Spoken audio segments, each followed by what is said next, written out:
He had that classic, clean-cut look, broad shoulders, straight white teeth, and dark brown hair styled so precisely it looked straight out of an 80s movie. He sat beside her, walking through the Pythagorean theorem, though neither of them was really focused on the math anymore. He was close, too close. She reminded herself again, he's just a student. Focus. Before the moment could drift further, an alarm rang in the distance. Estelle. Yasmin's voice broke through, shaking her back to reality. Come on, I thought you had a test this period. I can't believe you slept through lunch. The bell that had been the alarm in her dream. She should have realized. In truth, things had never escalated between her and the student. But they'd come close enough that he unexpectedly withdrew from school at the end of the semester, without a word. She'd considered resigning, came close, but in the end, stayed. This job wasn't just work, it was her passion, her purpose.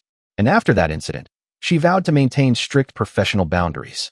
From that semester forward, she shifted her appearance and demeanor. Gone were the lighter, playful styles of her younger years. In their place, tailored suits in neutral tones, long skirts or slacks, and her hair tied back in a disciplined bun.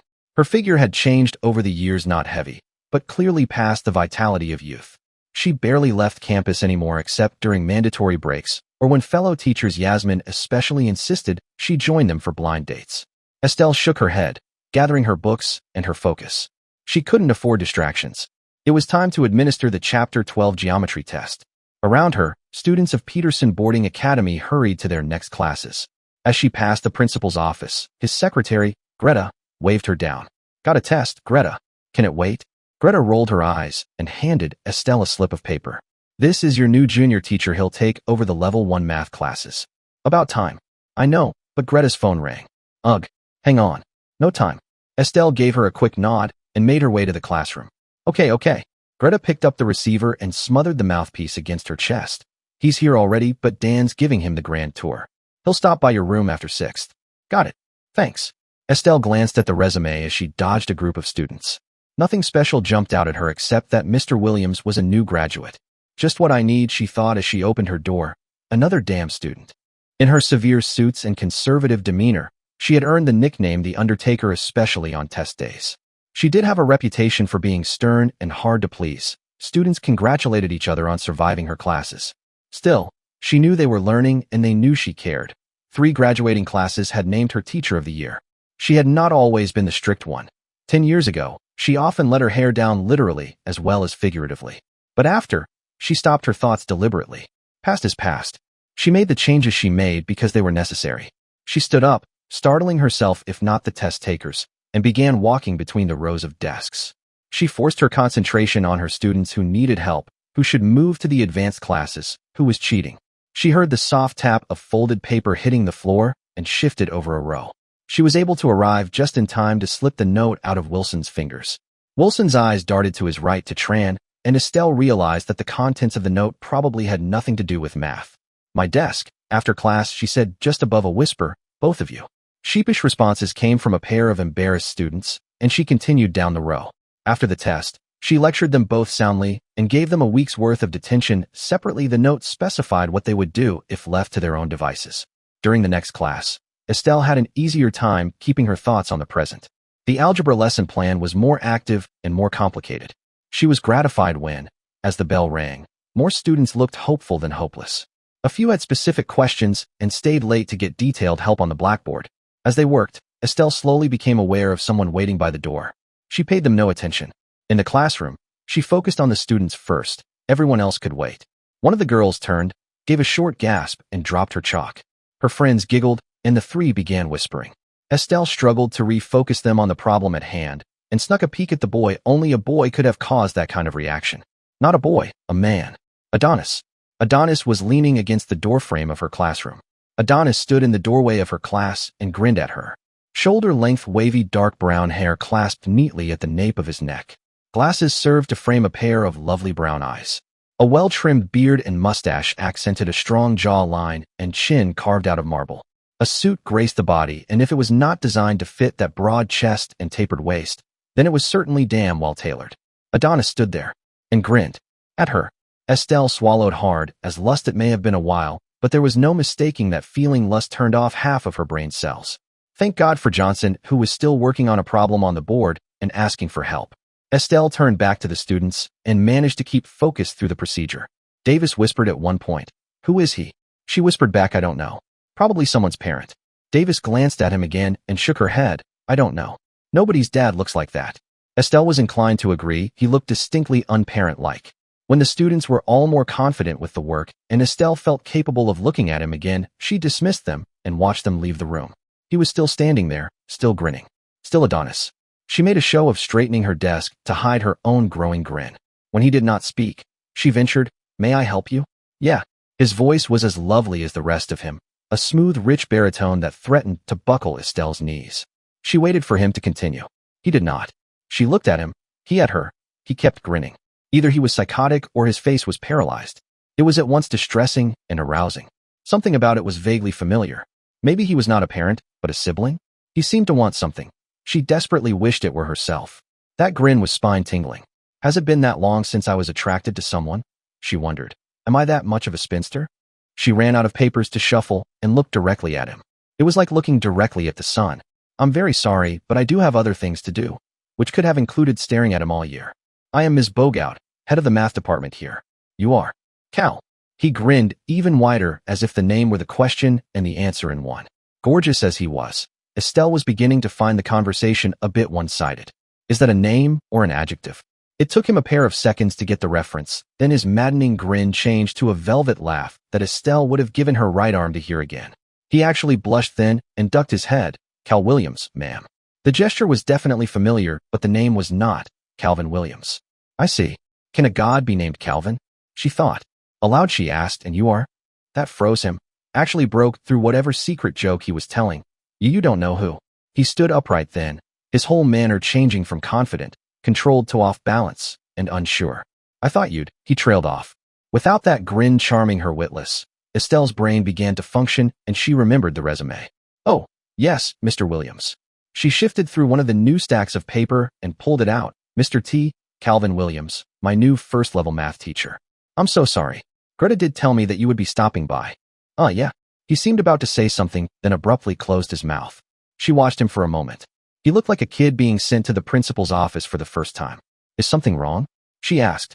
He actually shuffled his feet. "No, ma'am." She waited in silence for another minute. It was fascinating. Clearly, he had planned to wow her with his charm or his looks or something, and somehow she had undone the whole idea. Well, Bogoutin's fun. Again, she thought, not that I deserve a break. She sighed deeply. "Okay, Mr. Williams, this meeting is simply formality since Dan has already hired you to give you and I a chance to speak before you meet the rest of the department over dinner. Tomorrow night, you'll meet the full faculty and staff, and Friday, we'll have a student-faculty ice cream social. We find this approach very effective for starting everyone off on good terms." "Yes, ma'am."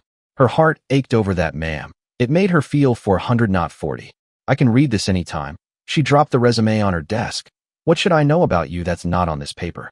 His brow knit for a moment, presumably working out the best answer to the question. "You really don't know who I am?" "Should I?" She must. Why was he so damn familiar? "I would think so, but I don't know if, it wouldn't be my first bad idea, coming back here." "Coming back? You were a student here?" "Yeah." He shrugged. "I didn't graduate from here. My mom pulled me out. Said I had behavior issues." He shrugged again. "I made some poor choices over spring break, and she kind of overreacted." "What happened?" He looked away, a faint flush rising to his cheeks, then glanced back with a sheepish smile. "I just got caught up in something I shouldn't have." Then she saw it in the tilt of his head, the familiar expression on his face. "T. Calvin," she whispered. "Trevor." Her knees went weak, and if the chair hadn't been right in front of her, she might have collapsed. A wave of dizziness came over her as she reached out and pulled the chair toward her. He was still talking, but she couldn't hear him clearly. Her thoughts were tangled in memories 100 moments when he'd looked at her just like that, said something meaningful, and made her heart leap in a way she hadn't understood at the time. Of all the places, she thought vaguely. Now she was sitting down, and he was next to her, holding her hand. He said her name gently. "Trevor," she whispered again. "Oh God. Jesus. Estelle, are you okay? Why did you come back?" She managed not to say to me. "I wanted to see you." He just blurted out. He hesitated then. "I wanted to know if I still love you." "Still?" She closed her eyes. This had to be a dream. She opened her eyes again, and his face was above hers, worry creasing his forehead. She wanted to tell him that he could not love her, that the idea was logically, physically, ethically impossible, but when her lips parted she asked, "Do you?" His lips hovered just above hers. Cinnamon. His breath smelled like cinnamon this time. His lips were soft and his mustache tickled a little. She parted her lips slightly and felt the tip of his tongue touch hers. She pulled her hand from his and slid her arms around him. If this moment were the end, if this was where her career died, it would be worth it to hold him. His hands were on her face and in her hair, undoing the carefully pinned bun. She could not breathe, or at least could not catch her breath. He called her name. And again, it did finally occur to her that he could not kiss her like that and call her name at the same time. He pulled back, still holding her face. The voice called her name again. Are you there? The intercom. She fished the receiver out of her desk drawer with one hand. Yes, Greta. She was just a bit dizzy. Are you coming down here? Down where? Down to the office? Senior staff meeting? Trevor grinned at her. She stared back. Greta's voice hailed again. Hello? Estelle, are you okay?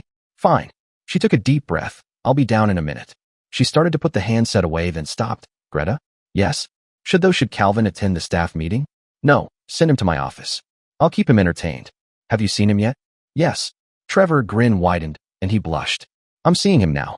Oh Christ, Greta's embarrassment carried through the handset. Just get down here. Trevor leaned in and kissed her again before she could move. Their tongues twisted around each other. She thought for a while that maybe eating and sleeping were overrated. Maybe she could just stay here like this for all eternity. But the intercom called her name again and interrupted this kiss as well. How he could continue grinning like that when she had trouble thinking straight was beyond her. She sighed deeply and pushed the handset button again. Yes, Greta? Bring your budget. Thank you. She put down the handset and put her fingers on Trevor's lips before he could kiss her again. Do you know what they do to teachers who touch their students? That was nearly 10 years ago. He kissed her hand. Believe me, I counted every minute. We can't do this. Estelle pushed free of him and stood up. Her legs were as shaky as her will. I can't do this. How can I teach ethics if I don't have any? You didn't do anything. He threw up his hands. Hell, I never got a chance to try anything. Doesn't matter. She restacked all the paper on her desk.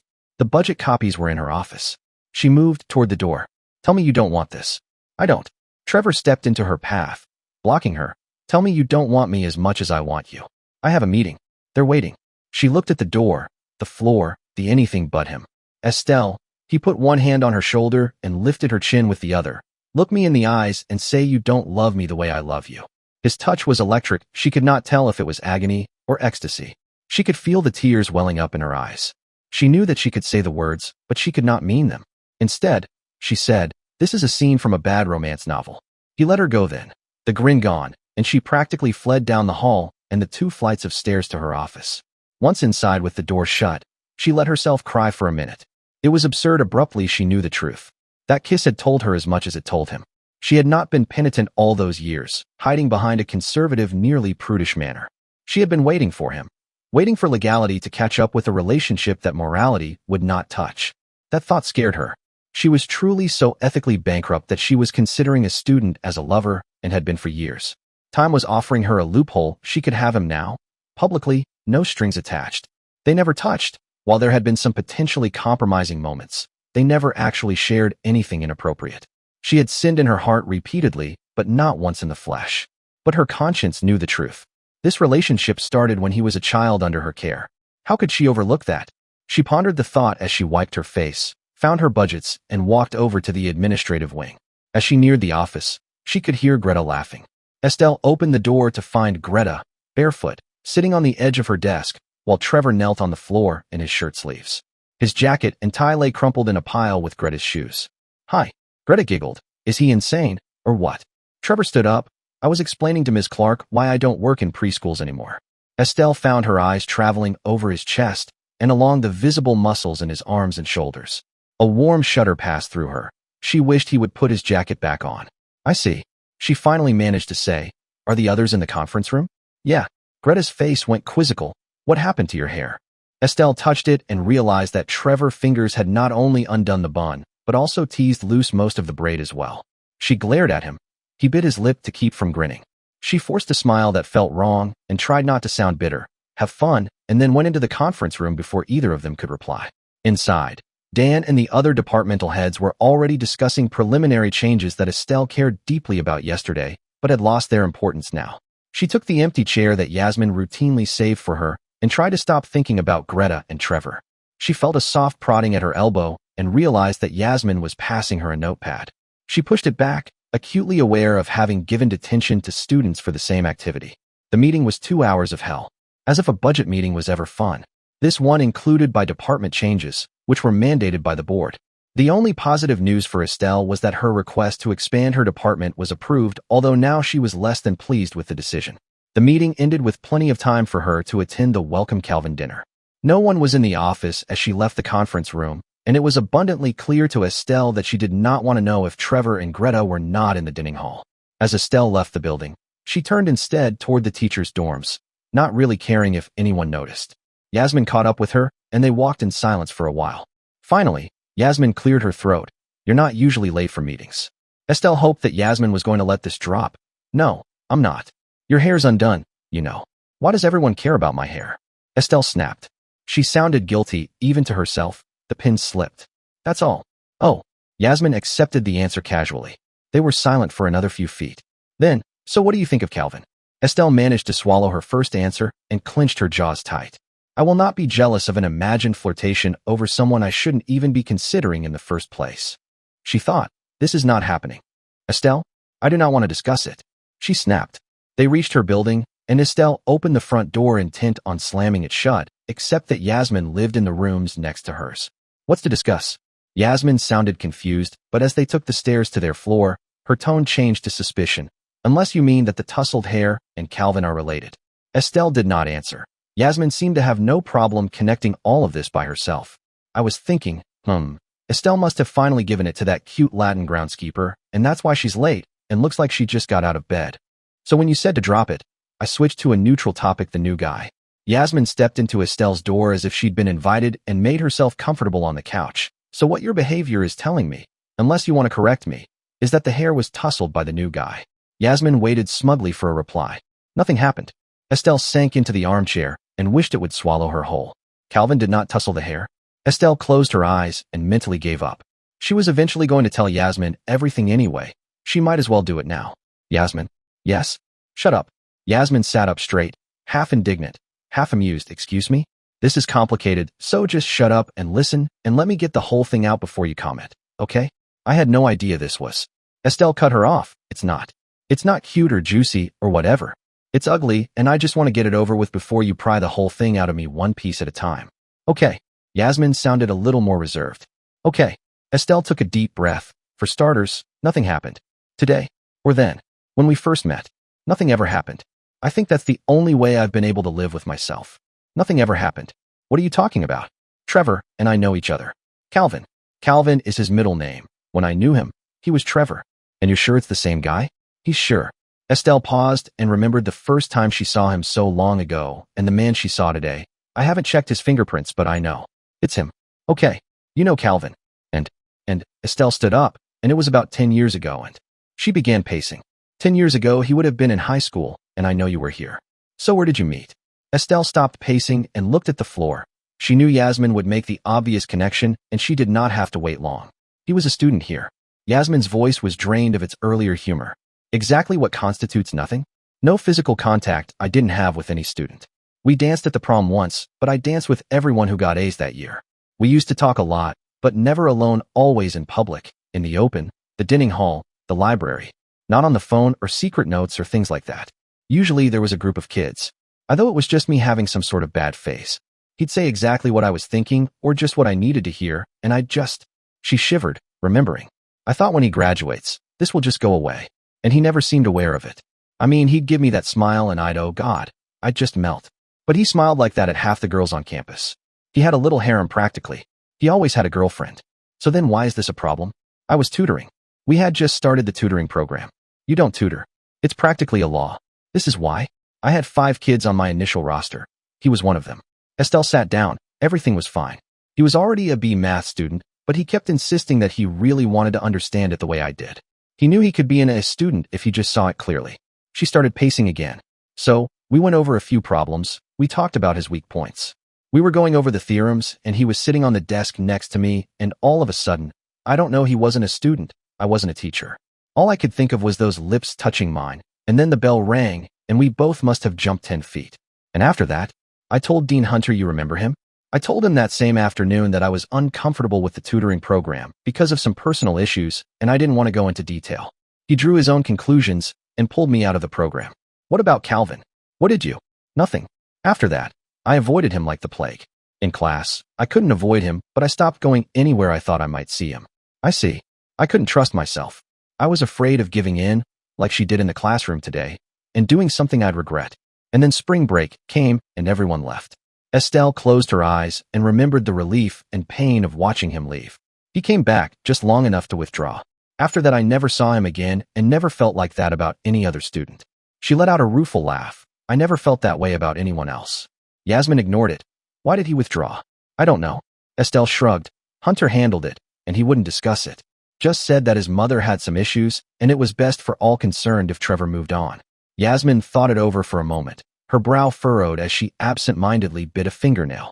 Estelle, moving on autopilot, walked over to her kitchenette, pulled 2 iced coffees from the fridge, and set one down on the table in front of Yasmin. Then she wandered over to the window and stared out at the fading sky as dusk settled over the campus. Somewhere in a building just out of view, Greta was laughing at one of Trevor's jokes. He was probably smiling back, charmed, amused, engaged. Estelle spoke without thinking. She's not what I expected. Yasmin looked at her, puzzled. What do you mean? Estelle blinked, surprised at herself. Oh, Greta. She's just not who I thought he'd be interested in. No, Yasmin said slowly, clearly trying to follow her train of thought. She's not. Sorry, Estelle resumed pacing. Trevor said something once kind of vaguely about being drawn to a certain type of person. Well, that clearly doesn't describe Greta, Yasmin replied. Yeah, I guess his preferences shifted. All right, Yasmin said, reaching for her drink. I'm trying to understand this, because it's clear you're upset. She took a sip, then added thoughtfully. Correct me if I'm wrong, was he one of those students who seemed older than he was? You know, the type you'd see them and assume they were already in college? Estelle gave a small shrug. Maybe. I'm not sure. It doesn't really matter. I always knew exactly how old he was. Right, Yasmin nodded. And just to be absolutely clear, this wasn't anything inappropriate, right? Nothing that crossed a professional line? Estelle shook her head firmly. No, nothing like that. The idea was vile. They're what, 12? Estelle glared at Yasmin. I'm serious here. Why would you even suggest that? He was 17. I mean, that's age of consent in some states. Unless, of course, you're his teacher, in which case, it's practically treason. Just checking. Teachers go to jail over this sort of thing. I know.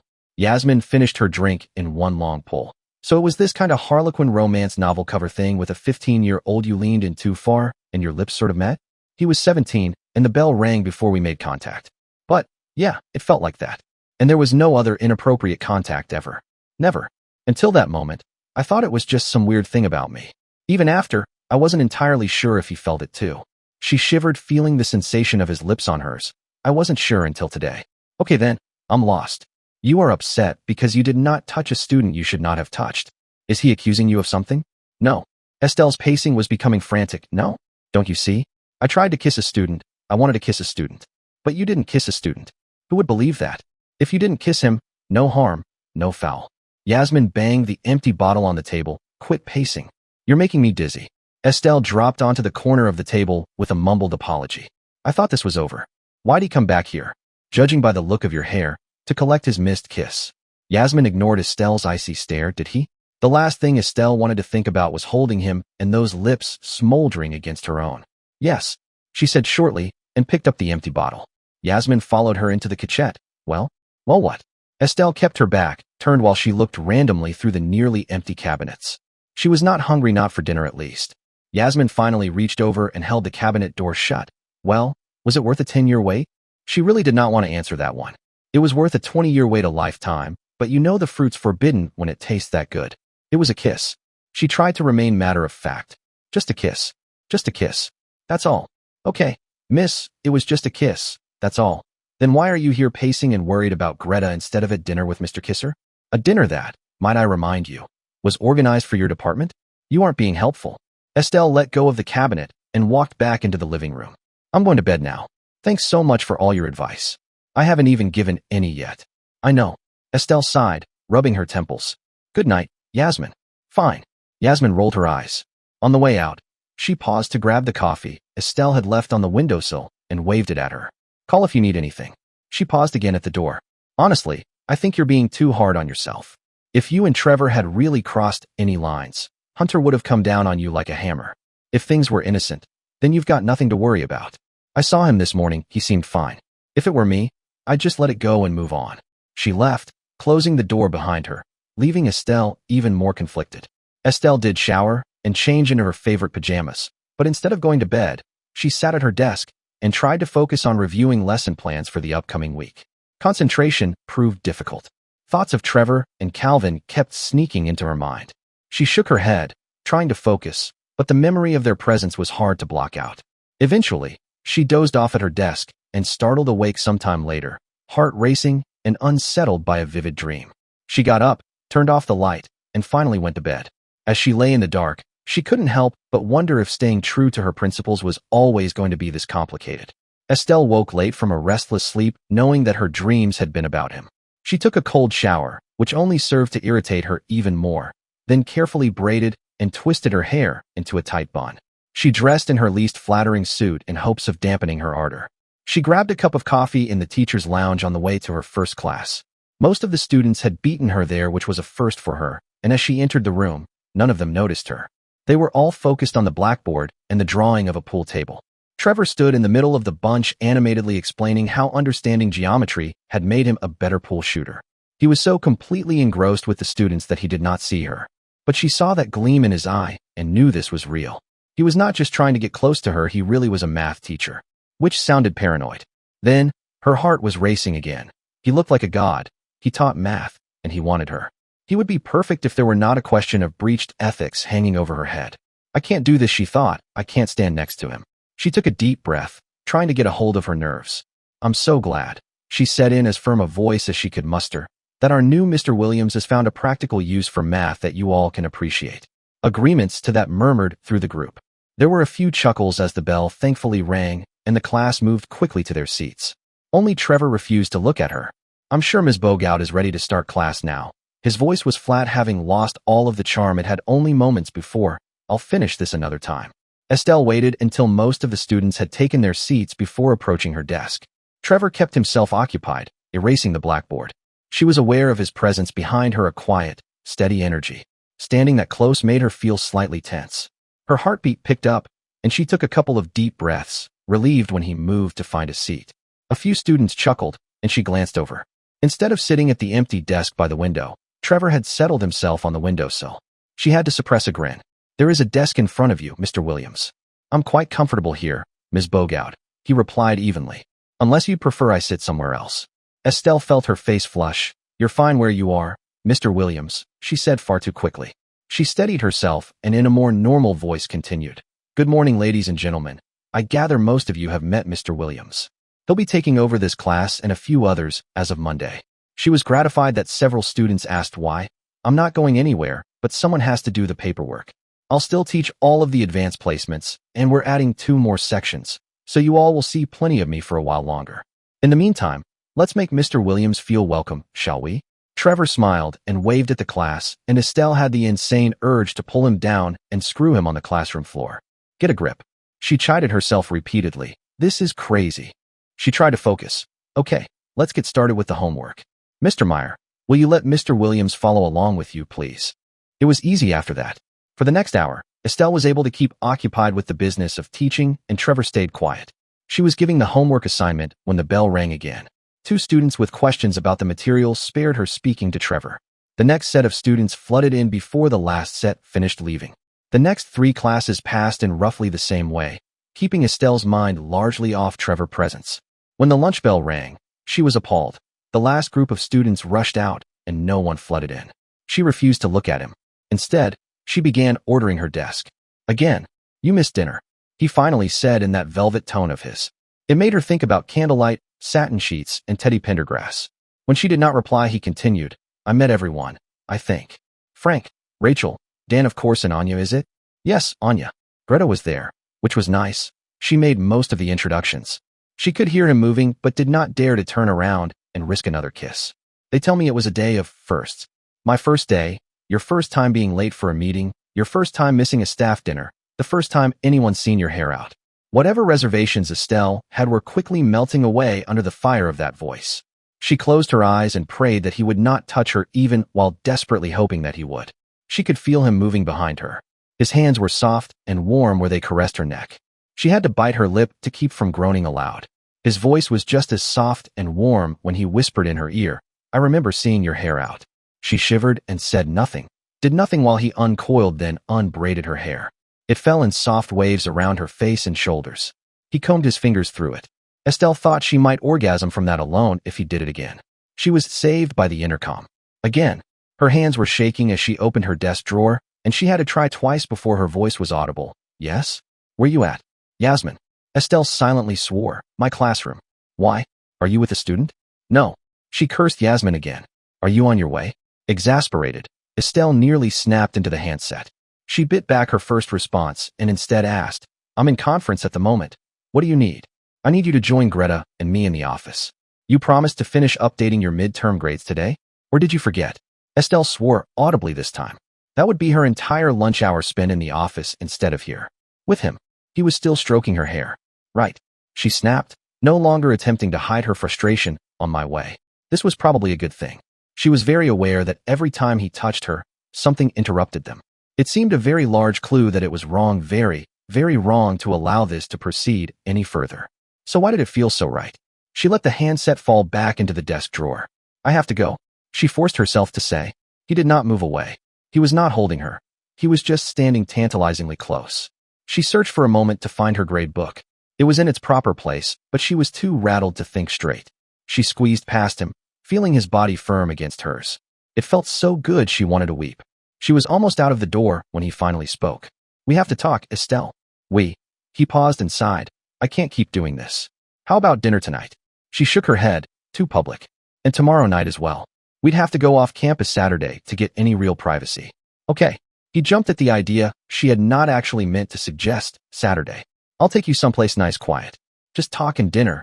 No pressure." "Okay." "Trevor." "Calvin." He cut in. "If we're ever going to move past the past, we have to be Estelle and Calvin." He released that devastating grin again, not Trevor and MS. Bogout. He had a point, about the names and about dinner. That gave her 2 days to exorcise her personal demons and think rationally. Dinner. Only. Saturday. She took a deep breath and let it out slowly. Okay. She left quickly before he could talk her into anything else. In the office, Greta and Yasmin were eating at Greta's desk. The computer had been turned around so that Estelle could join them and type at the same time. They stared at her as she walked in and sat down. Greta's greeting was friendly enough, and if Yasmin had shared any of last night's conversation, Greta was being unusually discreet. They ate quietly while Estelle entered her data. Finally, Greta burst. "I can't take it." "Who is he?" She stared at Estelle. Estelle looked at Yasmin, who shrugged, and then back at Greta. "Who is who? Who's your mystery guy? Come on. You're late for a meeting for the first time ever. When you get there, your hair's a wreck. Then you skip out altogether on Cal's welcome dinner, and now the sexy new hairdo." She looked downright smug. "So who is he?" Estelle looked back at the computer screen. "How was dinner?" "Dinner was great. The food sucked, but Cal is a blast." Estelle started to say something to Greta, but saw Yasmin waiting for the jealous comment to fly. She pursed her lips and went back to the computer. Yasmin apparently was enjoying her discomfort. "Oh yeah," she fairly purred. "He's a fox. I'll bet he'll keep you warm on a cold night." Greta sighed. "Not last night." She giggled. "But I'm working on him." Yasmin saw Estelle's glare even if Greta did not. "So you've got first dibs, huh?" "Second, actually." She took another bite of salad. "He has some old girl he can't shake loose. He said he wants to make it work." She made a quotation mark gesture. "But you know how it is. Once you're on campus, it's hard to keep an off-campus romance going." "Old." Yasmin was actually having trouble keeping a straight face. "What? You mean previous or elderly?" Estelle banged the keyboard harder than she meant to. It slipped off the edge of the desk, and she had to collect it and her grade book from the floor. "Careful. You okay, honey?" Yasmin might have looked concerned if Estelle had not wanted to smack her soundly right then. "I'm fine." She snapped back. "Thank you." "So, Calvin likes old chicks." Yasmin was enjoying this entirely too much. Greta laughed. "No, I meant prior. Well, technically, current girlfriend who I just want to be prior." "Oh." Yasmin loudly smacked her soda and smiled at Estelle. "Sounds like Greta had a time last night." "So what did you do?" Estelle did not even look up. "I wasn't feeling well. I went to bed early. We wondered where you were." Greta finished her lunch and disposed of the trappings. "So were you sober and alone?" "Yes." "Are you going to tell us what happened or not?" "Nothing happened." Estelle snapped it out so sharply that Yasmin practically choked on her laughter. Greta looked from one to the next. "What? What? Tell me." Estelle could feel her cheeks burning as she stared at the computer. Yasmin calmed down a bit and smirked. "Guess who has first dibs?" On Cal? Greta squealed. Who? Yasmin laughed some more. Who? You? Oh no. Yasmin put up her hands in protest. Try again. Who then? The two of them sounded like a pair of 12-year-olds, and Estelle said so. Oh my God. Greta squealed again. Estelle? You? You're the, and I'm quoting again here, the only thing that gave my life meaning. Yasmin sputtered. He said that? He said that. He spouted poetry. He would have broken into song, but I had to draw the line somewhere. Estelle was so embarrassed. She wished that she could curl up and die. Greta went on, embellishing. Estelle was sure to describe how after dinner, she and Cal had taken a walk around campus. He had been very secretive about the woman's name and vague about how they met, but had gone on at length about her virtues. Estelle was by turns mortified by the attention and concerned by how much he seemed to know about her. Yasmin seemed to revel in every revealing moment. Estelle was genuinely relieved when the bell rang and she could gracefully escape her friends. After the fifth random comment in the hallway, she did stop in the nearest restroom to loosely re-braid her hair. She arrived in her classroom before the students and searched her desk quickly to find enough pins to put back into place. Calvin arrived before she finished, and she glared at him. I just had a very long chat with Greta. Oh. His voice was casual, but she noticed he stayed at the door and did not venture within arm's reach. Yes. She stood up. Now look, I don't know what you think. She stopped abruptly as students began arriving. Calvin grinned again as he approached her desk. I told Miss Clark some things, personal things, that seemed appropriate to the moment. When he was close enough, he leaned over and whispered in her ear, and I can't tell you how fetching your hair is like that. His warm breath in her ear made her shiver. But he moved back to his windowsill without further enticements. It took her longer than usual to focus and start class. It was most of the afternoon before she could go more than 10 minutes without hearing the word fetching replayed in her mind or wondering why he used it in particular.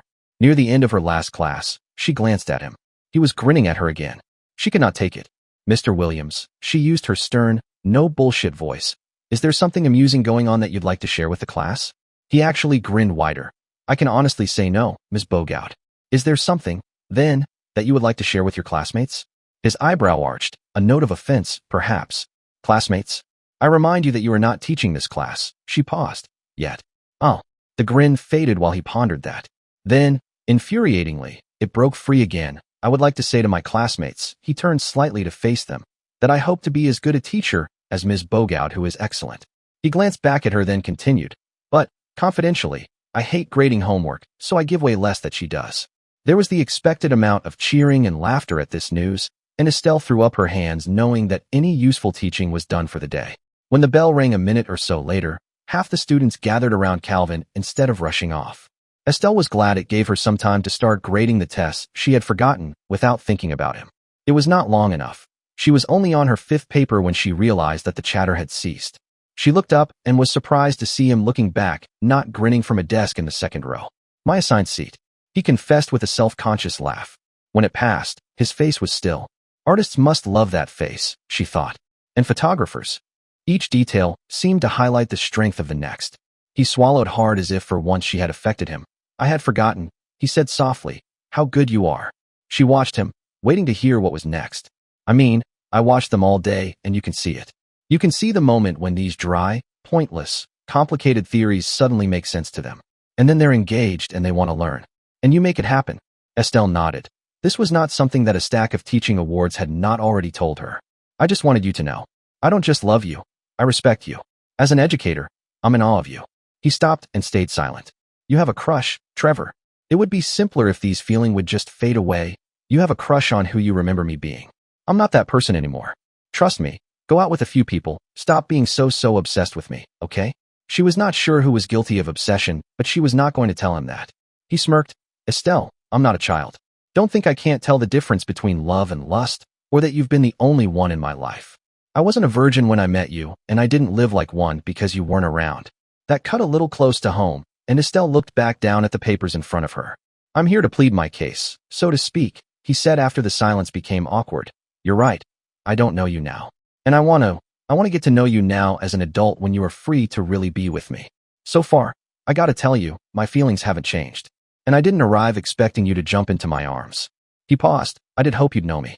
I never had a 6 feet 2 inches bearded child named Calvin in my class. Her heart was pounding again. You caught me off guard.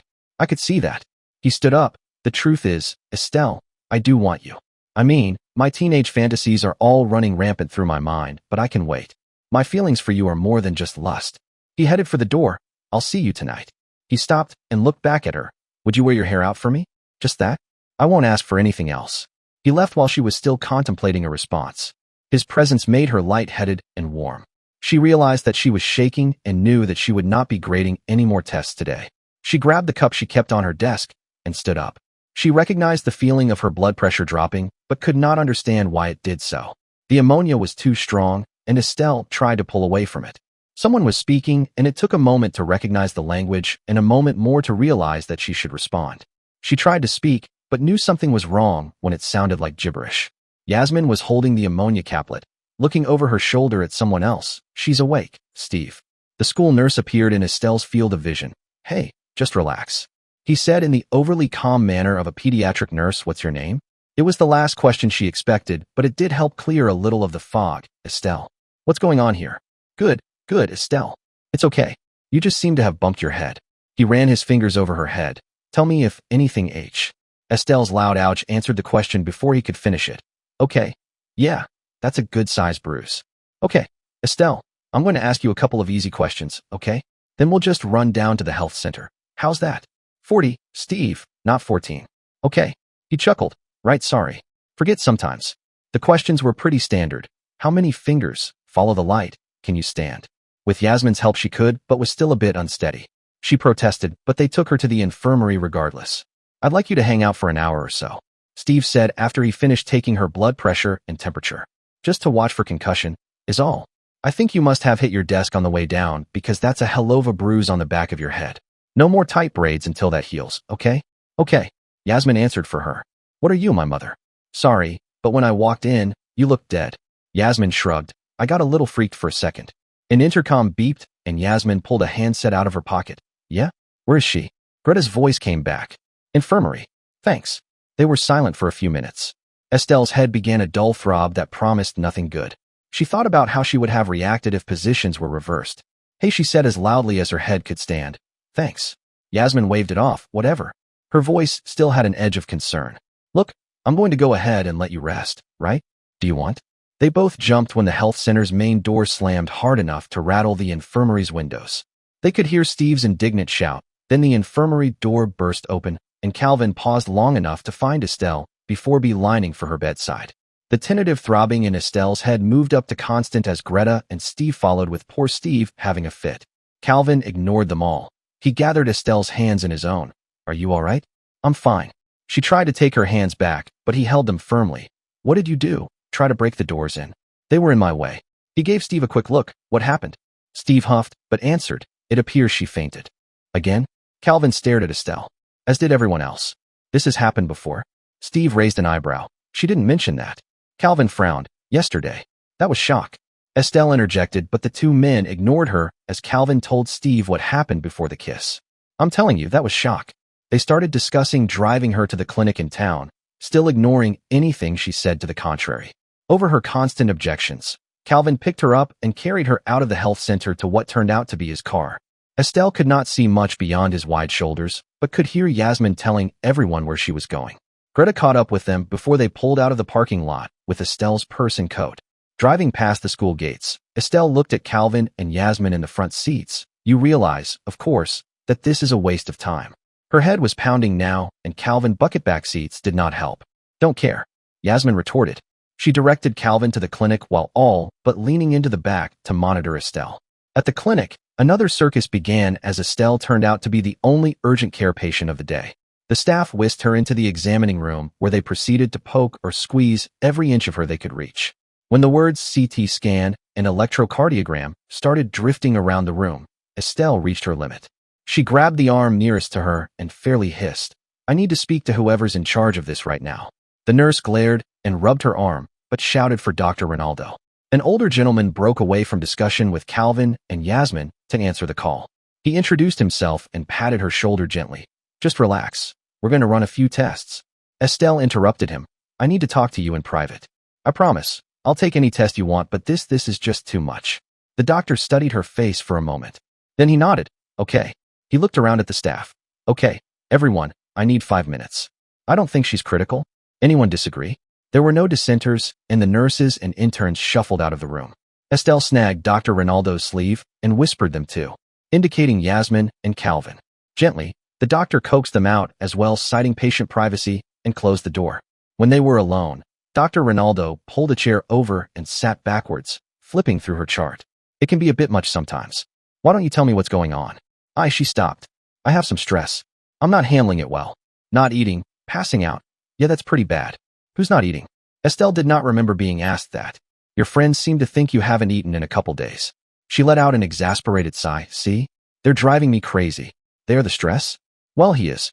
Estelle leaned back and winced as her sore head touched the examination table. She's just along for the ride. They're both very worried about you. I'd be fine if he'd just go away. He looked at the door. I don't think that's likely to happen. Neither do I. Estelle sighed again. The whole thing was exhausting. They sat in silence for a few minutes. I tell you what, he finally said, why don't you tell me what you think is wrong with you, and I'll see if it matches the symptoms we have so far. It's stress. She sat up on her elbows. Something happened yesterday and I don't know what I'm going to do. She shook her head, then winced again. Ow. That really hurts. I know what I'm going to do. I don't know what I should do. Dr. Ronaldo adjusted the table so that she could sit up properly and let her go on. She was trying so hard not to give specific details that she knew it must all sound like vague ramblings. He handed her a cup of water and some aspirin. She thanked him and wound down as she took them. I don't know if it really is this complicated or if it's just me. She sagged. I just didn't have to think about it until he came back. The doctor sat down and scribbled a few notes. He flipped back and forth through his clipboard. Well, it's a little extreme, but enough stress in a short period of time could account for this. He looked at her hard for a moment, then took a guess. You have feelings for him. He gestured toward the door. And you think you shouldn't. She closed her eyes again and let her head fall back despite the protest of pain. I have feelings for him, and I know I shouldn't. He was silent for another minute, then he patted her shoulder. Okay, here's the deal. I'll send your friends home. I think a CT scan would still be in order, and I'd like you to stay overnight for observation. That nod is pretty impressive. You don't seem concussive to me, but still. I think rest and a meal would take care of you for now. Estelle nodded. Okay, but can we do it without the circus? As quietly as possible. Thanks. Now, your side of the deal. You're going to have to talk to someone about this. You can't keep fainting every time you see him. I can send up our resident counselor. Estelle's reluctance was evident. It'll be fine. He patted her arm. Someone knocked at the door. Sounds like the natives are getting restless. You relax. I'll send a nurse in and get you up to CT. The knock sounded more instantly. The doctor smiled and squeezed out of the door. Even through the closed door, Estelle could hear Calvin demands to see her. She was grateful when he finally moved away. A nurse did come in a little while later, long enough for Estelle to doze off. As Estelle changed into the flimsy cotton wrap, she could not help thinking about Calvin and about how strong his arms felt around her. Dangerous thoughts. Seductive thoughts.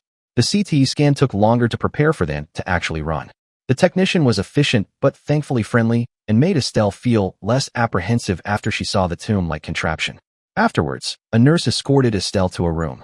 Dr. Ronaldo thought you might want to be alone, but I have a bed in another room if you want some company. Oh no, this is fine. Estelle slipped into bed. The nurse gave her a few last instructions and left. Estelle almost called her back to ask if Yasmin and Calvin had actually left but stopped. They would find her soon enough if they were still in the building. Instead, she picked up the phone and called Dan's office. Greta had probably let him know everything so far, but she should really talk to him herself. Greta answered on the second ring. Hey, it's me. I thought I'd get the voicemail. We were waiting for the doctor to call. How are you? I'm fine. I'll probably be back tomorrow around lunchtime. Tell Dan. She paused as a moment of inspiration hit her. Tell Dan and Calvin that Calvin should cover my morning classes. Those are his sections as of Monday, anyway. Okay. Greta sounded a bit hesitant. What? Nothing. I don't think he's going to like that.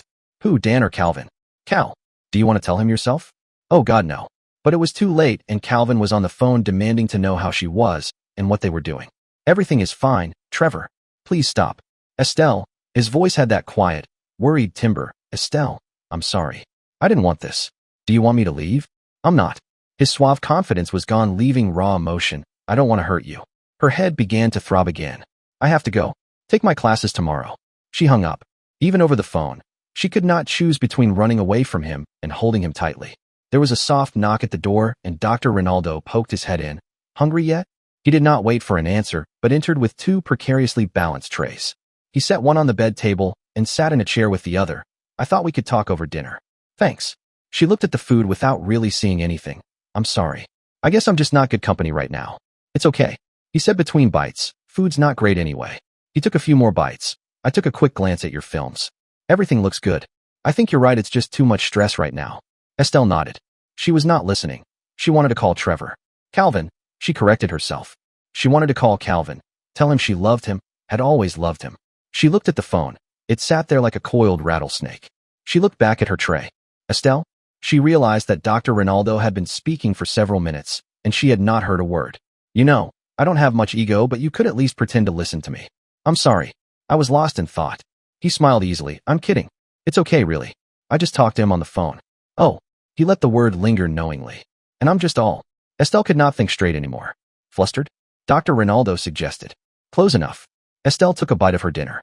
It was better than it looked, and she said so. You're probably hungrier than you know. He countered. They ate in silence for a while. He finished first and watched her for a while. So, he said at last, why do you think you shouldn't have feelings for this guy? The question was reasonably direct, and Estelle no longer had the energy to dodge it. I'm a teacher, and I've fallen in love with a student. He's a student? Dr. Ronaldo sounded stunned. Former. He was 15 when we met and 17 the last time I saw him. How much of a relationship did you have? None. In 1 week moment. I almost kissed him, but the moment passed. I take it that he feels the same way. So he says now. Before it seemed pretty one-sided. Like I said, nothing happened. I always thought that it was just me.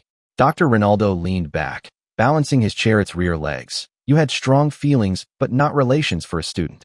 You kept it to yourself until he graduated. Withdrew. Okay, until he left the school.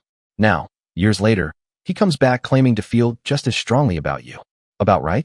Estelle let out a long breath she had not known she was holding. Yeah, that's about it. And your concern is?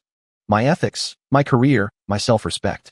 Because even though he is an adult now and nothing actually happened, there is an air of impropriety. Yes. Let me ask you this. Did anyone else question your behavior towards him, any investigation or comments? No, but it wasn't like that. We weren't secretly dating or something weird like that. We were just, I don't know, more than teacher-student, but not quite friends. She sighed, but I wanted more. I knew I wanted more than just friendship. So why didn't you? I've rarely seen a 17-year-old boy who would have said no. He's my student. He's a child. What kind of monster preys on children? I can't do that to any child, let alone one under my care specifically. Was a child. Dr. Ronaldo pointed out. Yes, you said is a child. Well, of course I meant was. Estelle waved off the verbal slip. But you said is. I made a mistake. Dr. Ronaldo propped his feet on the edge of the bed. If you had met him for the first time yesterday, do you think you'd have this response? Of course not. And if you had known him before, but hadn't felt as you did then, and he asked you out now, would you still have an issue? Estelle started to answer and stopped. He would just be someone I used to know, wouldn't he? She asked thoughtfully. So why isn't he that now? She frowned. She was not sure what the answer to that one was. I know what you're going through. You're having an almost. An almost. Estelle was not sure she had heard him right. Yup. I'm sure there's a technical term, but that's what my grandfather used to call them. What exactly is an almost? It's what happens when you were nearly in a disaster, but just missed. Car accidents. Probably. The most common almost. You skid off the road and just miss a tree and stop just before the river. You're left with all the adrenaline flow of being in an accident, but none of the actual damage. I follow. The term made sense in that light, but there was no accident here. Oh, believe me, there are emotional almosts. Trust me. He rested the chair flat again. You told me yours, so I'll tell you mine. Despite herself, Estelle was curious. You have an almost? It can't leave this room, you realize. It wouldn't wreak my career, but, well, I'd just as soon not have to discuss it. He made a wry smile. Some of the nurses have a little song I'd just as soon never hear again. I don't want to pry. No, it's okay. I think you'll see why I can pretty well guess what you're going through. I just kind of, well, you know, just keep it between us. Of course. This was before I got married. My daughter Lori, my eldest, was 14 at the time. I was single, and every Labor Day she and I would throw the biggest backyard barbecue we could. We'd invite every warm body we could find, including strangers she meet at a 7-Eleven one year. So, here we are, and there's this stunning woman watching me. Tall, curvy, blonde. I mean Pamela Sue Anderson, only pretty. Estelle made the appropriate oh sound. So I'm waiting for a good moment to make my move. Mind you, I'm what? 40, 45 at the time? I mean, she's way out of my league, but she's staring at me. So you have to try. Right. I have to say something. So, I see her searching through the soda cooler, like she wants something specific, but can't find it. I slip over and ask what she's looking for, and she says, I found what I'm looking for. Now I need something to drink. Oh Lord. Okay, it was corny, but it got my attention, I tell you what. So I say, how about something special? And she says, how about something private?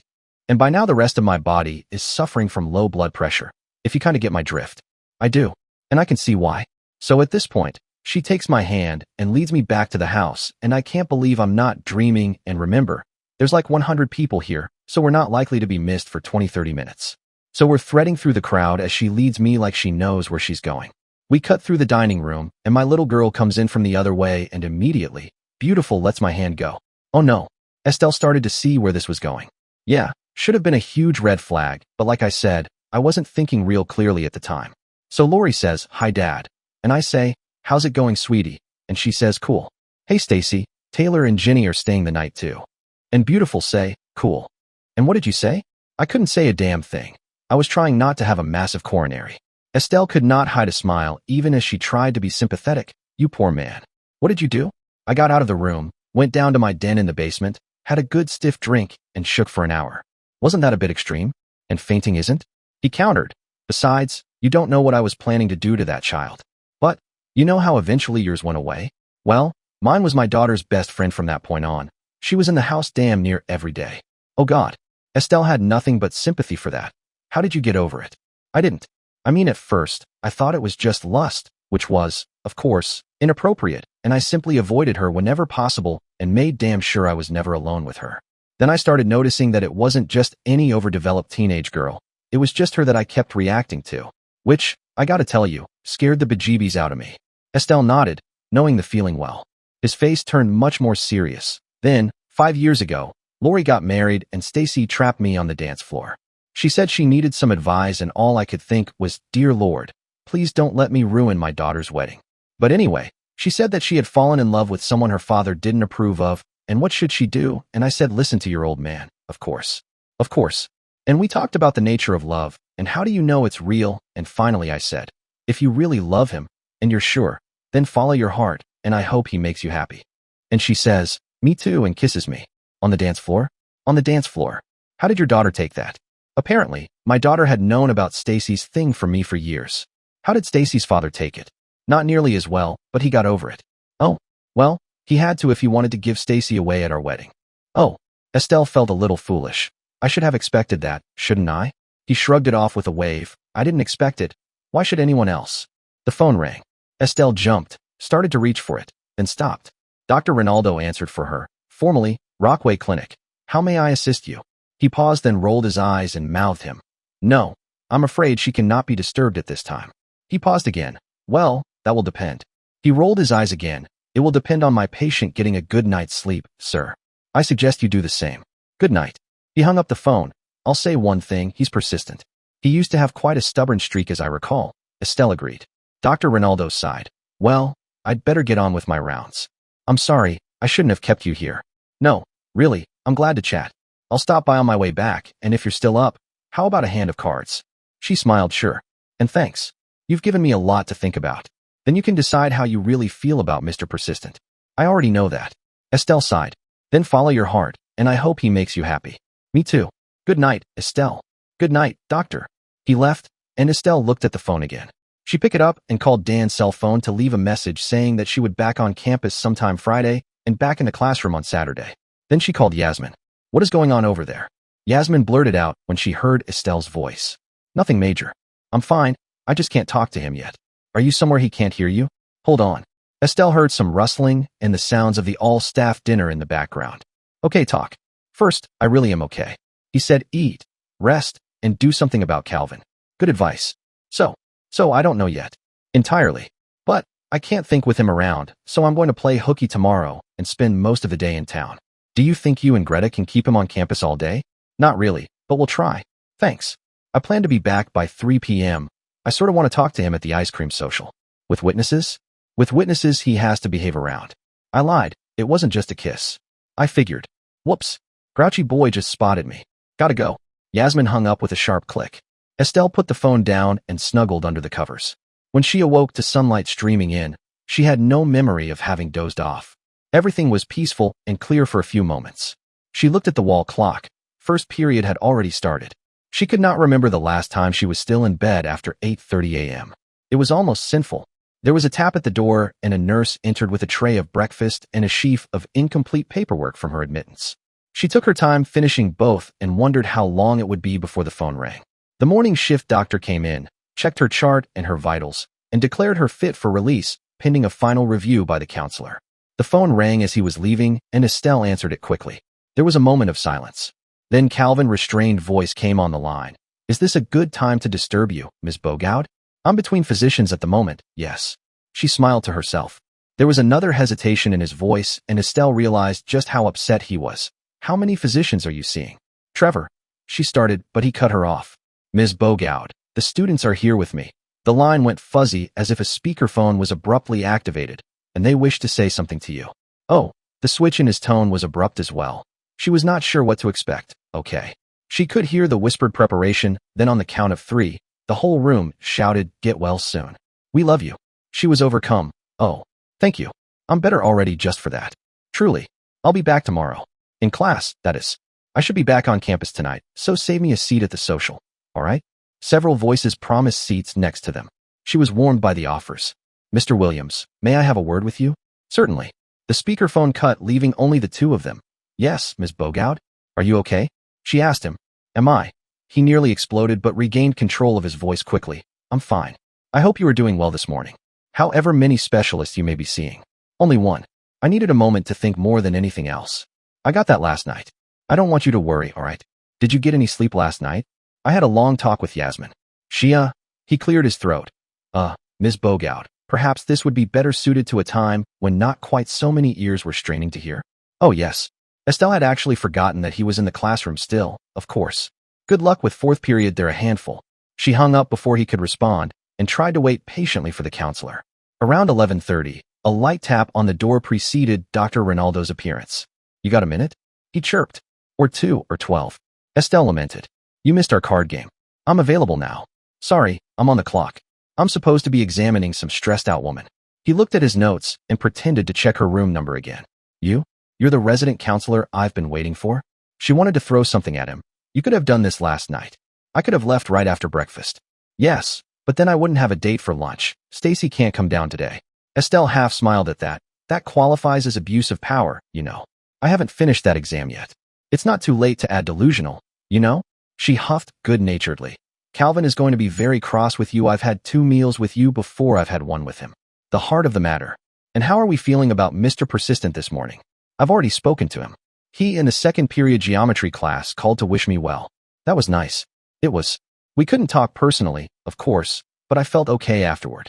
I just needed a moment to catch my breath, I guess. Like you said, it was an almost, and I hadn't quite shaken it off. You spent a long time punishing yourself over your feelings about him. I didn't ever think it through. I just panicked and tried to deny the whole thing. I guess it just didn't occur to me that I overreacting a bit. If I had talked to someone about it then, I could have saved myself a lot of grief. Could I? It usually works that way. So why do you feel different about it today? What changed? I'm not sure really. I seem to be the only one who has an issue with it for one thing. But, really, I just don't think I can get over him. So you figure it's worth a try? Is that a bad idea? Not if you don't feel like fainting. She smiled at that. I don't. Good. Have you decided what you're going to do next? Not entirely. I agreed to have dinner with him tomorrow night off campus, so it will be just the two of us. Are you going to go through with it? Yes. Good. One decision at a time. He pulled out his clipboard and made some notes. Here, this on my card. If you find yourself beginning to panic, call me. Thanks. Okay. So as far as I'm concerned, you are officially taking up space. He smiled broadly. Beat it, you load. Estelle smiled back. What a bedside manner. I wouldn't stay another minute. Do you have lunch plans? I thought you were buying. He snapped his fingers. Damn. Was hoping you forgot. Give me about half an hour, and I'll meet you at the front desk. She agreed, and he left. She dressed quickly and spent most of the time waiting at the desk signing and re-signing insurance paperwork. She had to remind herself several times that she was lucky to have a policy that would cover the visit. When Dr. Ronaldo arrived, they wandered into the clinic's cafeteria, which had a surprisingly well-stocked buffet. He nagged her into taking more salad and fruit than she would have eaten otherwise and teased her about the cookie she added to her tray. Mr. Persistent is not concerned about our waistline. Mr. Persistent will have to take us as we are. They found a table and chatted long past the food until his pager went off. Damn it, he muttered. Got to go. You be good to yourself, okay? I will. Eat. Sleep. I will. Estelle laughed. I promise. The next time I see you it will be for our card game. All right. He relented. Take care. He grabbed his tray and hurried off. Estelle took a few minutes to figure out her next move. Tonight she would tell Calvin something. Not the L word. Not yet. But maybe that she was past the stress. Hopefully that she was past the stress. Tomorrow she would face dinner at dinner time. Today was for herself. For once. No students and no guilt. Maybe a movie. On her way out of the clinic, she had an idea. She stopped by the nurse's station and asked what the best restaurant in town was. For what? 1-8 asked. I'm not particular. Just quiet. No kids. Paulette's on 5th, someone suggested, and several others agreed. Or Roma Italia. Came another voice. A few other suggestions were raised, but after a few minutes' debate, these two were held as the romantic dining winners. Estelle asked for and obtained a phone book and found the addresses for both. Outside the clinic, she hailed a cab and asked him to take her to whichever was closer. He led her out in front of Paulette's, a lovely little French bistro, just opening for lunch. She took a quick glance at the menu, then impulsively made reservations for 2 for Saturday night. Walking through the small downtown, she realized how long it had been since she had gone shopping. She looked hard at her reflection in a store window. She was only 40 and not at all in bad shape. She was not ready to shed her conservative look in the classroom yet, but maybe Saturday called for something new. There was a mall just outside of town. A new dress, some shoes, lingerie. She shivered. Then, she hailed another cab. By the time she headed back to the campus, she was weighed down with bags. She had the driver circle in the long way so that she would not pass the dining hall and went straight to her room. She changed into clean clothes and combed her hair. She braided it loosely even though her head was still sore. When she walked into the dining hall, she was greeted with smiles and hugs from several students. She tried to reassure all that she was fine and repeated the conversation numerous times on her way to the buffet. She spotted the trio Yasmin, Greta, and Calvin before they saw her. Calvin was helping a pair of students set up an elaborate battle scene model. He was on the floor again, jacket off, sleeves rolled up, easily as excited as the kids. Estelle stood beside Greta, who gave her a quick squeeze. Hey, welcome back. Thanks. What's this? Waterloo. Johnson and Parks are covering it in history, and Cal says he knows how Napoleon could have won. It's a wonder they're not using food for terrain. Oh, they were, Yasmin piped in, but Gertie had a fit when she found them using broccoli for trees. They watched for a few more minutes, and Yasmin asked if Estelle had eaten yet, then playfully smacked her wrist when she admitted not since lunch. Hey, Cal, Greta called out, we're going to grab a bite. You want to come? I'm fine, he said without looking up. You sure? Estelle asked. Calvin kicked over part of the model, getting to her fast enough, and nearly tackled her with his embrace. Estelle hesitated, then slipped her arms around him. It felt good until she realized that he was shaking. Trevor, she whispered, it's okay. I'm sorry, he whispered back. I'm just so. His grip tightened. You scared me is all. Her stomach grumbled loudly, and they both had to laugh. He let her go and ducked his head down shyly. I should get back to Waterloo. Estelle supplied. Yeah. He laughed, embarrassed. He failed utterly to look calm and confident. Waterloo. You should have eaten something. Oh, wait. She reached into her pocket and handed him a business card from the restaurant. What's this? This is where we're having dinner tomorrow night. At 7 p.m. Wear a suit. She turned quickly and headed to the food, as much to eat as to leave him speechless. So Greta started when they were settled, and Estelle had a plate piled high with approved foods. Am I ever going to get the full story, or am I just going to be forever out of the loop on this one? Calvin and I met when he was. Estelle paused to choose her next word carefully. Unavailable. Yasmin supplied. Read underage.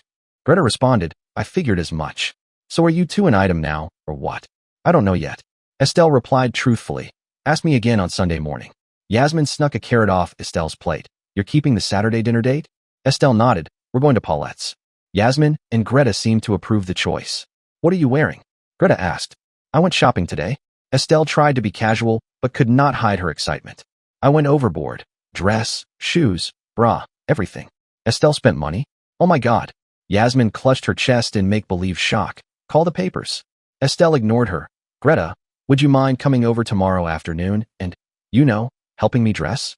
I haven't dressed for a date in ages. I was planning on that whether you asked or not. Estelle finished eating, made one quick circuit of the room to socialize, then went back to her room for an early bedtime. She woke the next morning refreshed and ready to face her 2 Saturday advanced placement classes. The wonderful thing about the Saturday APs was that they were elective. The students in them had chosen to be there. The 9 a.m. algebra class was her personal favorite, largely because it covered many of the concepts that had drawn her to mathematics in the first place. Saturday classes were much less formal. No uniforms, and when the weather was nice enough, they often held class on the lawn. The format encouraged an exchange of ideas and sometimes supplied Estelle with information to assist with teaching the lower-level classes.